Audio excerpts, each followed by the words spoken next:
If someone told you to eat every meal that shows up on your feed, you'd think they were insane.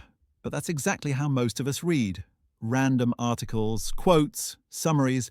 We keep feeding our mind whatever the algorithm serves, and then wonder why we can't think clearly anymore. Reading isn't just learning, it's mental nutrition. And right now, most of us are mentally overeating junk. That's why what you read matters more than how much, because your attention is the body of your mind and you only get one. Learning to read, think, and speak clearly isn't just education, it's power. The kind of power that makes you independent, persuasive, and capable of shaping your life. When you master your mind, you become unstoppable. And reading deeply is where that mastery begins. But reading isn't just a superpower for becoming intelligent, it's a way to become human.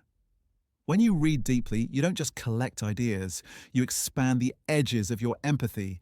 You start to see how other people think, why they make the choices they do, what pain they carry, what they hope for, and that changes you. It makes you less reactive, less certain that you're always right. It gives you perspective, the kind that lets you pause before judging, listen before arguing, and understand before assuming.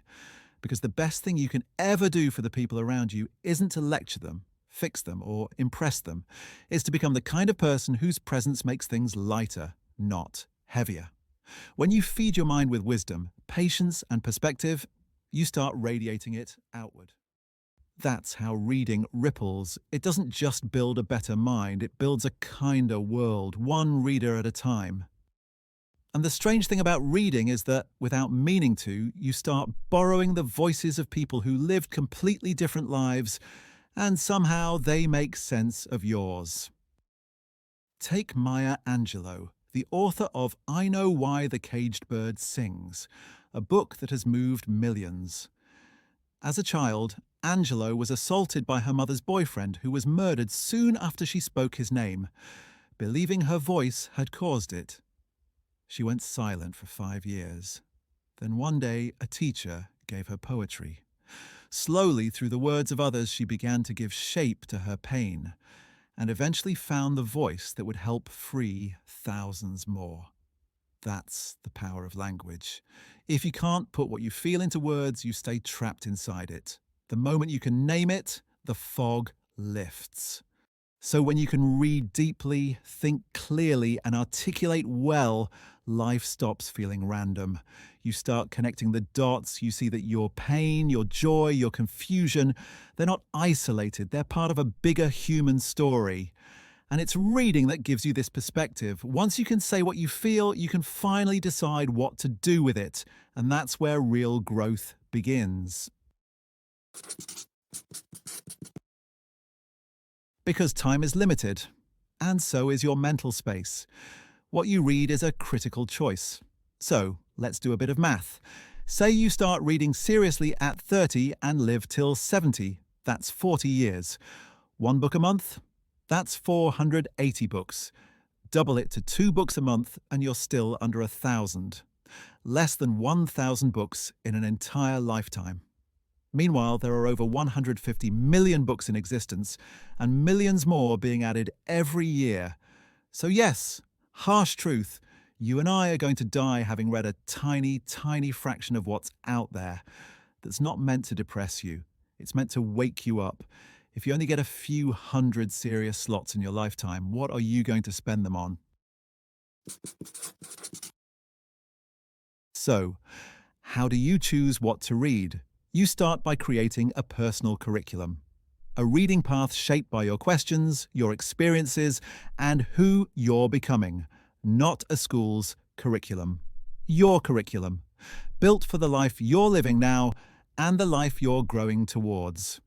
One simple way to do this is to read in clusters. Pick a theme and choose 3 to 5 books around it. Stay with that idea long enough for the authors to start speaking to each other in your mind. For example, let's say you want to understand productivity, not just feel busier, but actually work better. You could build a small reading cluster like this. Start with Cal Newport's Deep Work. It's all about protecting your attention and doing focused, meaningful work. Then add James Clear's Atomic Habits, a practical guide to building systems and small habits that actually stick. And finally, Oliver Burkeman's 4,000 Weeks, a reminder that productivity also means choosing what matters, because time is limited. When you read this way, information stops feeling random. It becomes a progression, an upgrade. The books start connecting. Patterns appear, a perspective forms. And if you want to go deep in a specific field, say psychology, finance, AI, or parenting, the approach is the same, just more deliberate. So, what you do is begin with foundations, the classic respected works everyone keeps referencing. Then add context, history, frameworks, big picture thinking. Next, you add current voices, new research and case studies. At that point, you're not just reading about AI or reading about psychology, you're building a mental map, understanding how the ideas evolved, how they connect, and how they apply to the world and your life. And that's a reading curriculum. Not what's everyone reading this month, but what do I want my mind to understand, build, and become over the next 5 years? Of course, all of this sounds great when life is calm, but what about when you're just trying to survive? You're burned out, anxious, exhausted, and someone says, figure out your passion. Honestly, useless advice. When life is heavy, you don't need a passion, you need a compass. Psychiatrist Viktor Frankl noticed this in the worst possible conditions. When he was inside the concentration camps, he observed that the people who survived weren't always the strongest. They were the ones who could hold on to meaning, even a small one. I want to live long enough to see my child again. Or, I want to finish this work. Or even, I want my suffering to stand for something. So when your life feels chaotic, don't ask, what do I want to achieve? Ask, what kind of person do I want to become through this? That one question changes how you choose what to read. If you're overwhelmed, maybe the answer is, I want to be more patient. I want to understand myself better. Great. That's your reading brief. Now you're not reading for entertainment or for some vague success. You're reading to grow a specific capacity you actually need right now. Psychologist Robert Keegan said that as we move through life, we grow through how we make sense of what happens to us. Every time something hard happens, we either react or we reflect. And that's what meaning making really is. Learning to stop asking, why me? And start asking, what can this teach me? The books we read can speed up that process, especially memoirs, philosophy, or even great fiction.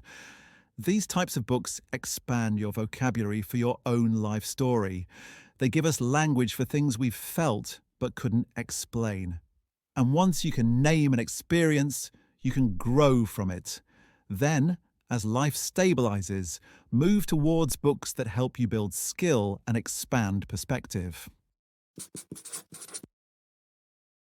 So once you've built your reading list, clusters, themes, seasons, here's the next step. Don't just read what's easy, read what stretches you. The sweet spot is where a book is just a little bit beyond your reach. Challenging, but not discouraging. Educational psychologist Lev Vygotsky called this the zone of proximal growth, the point where learning happens fastest. Read too easy, and you stay the same. Read too hard and you burn out. But if you hover around that 10 to 20% discomfort zone, your mind starts wiring itself differently. That's where real growth happens. And if you're not sure where to even start, go upstream, not viral. Read the people who shaped how others think, because trends teach you what's popular. Classics teach you what lasts. Ask simple questions before you pick something up. Has this book stayed relevant for at least a decade? Do other great thinkers still quote it? Does it help me understand being human? If yes, it's probably worth your time. You can also join a small reading group or book club. Hearing how others interpret the same story stretches your own perspective. Another tip is to read more by your favourite authors.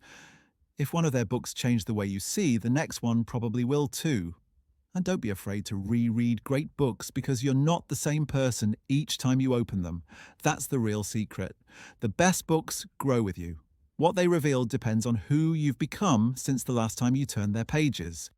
So don't rush the process and choose what you read the way you choose who you become. Slowly, intentionally, and with meaning.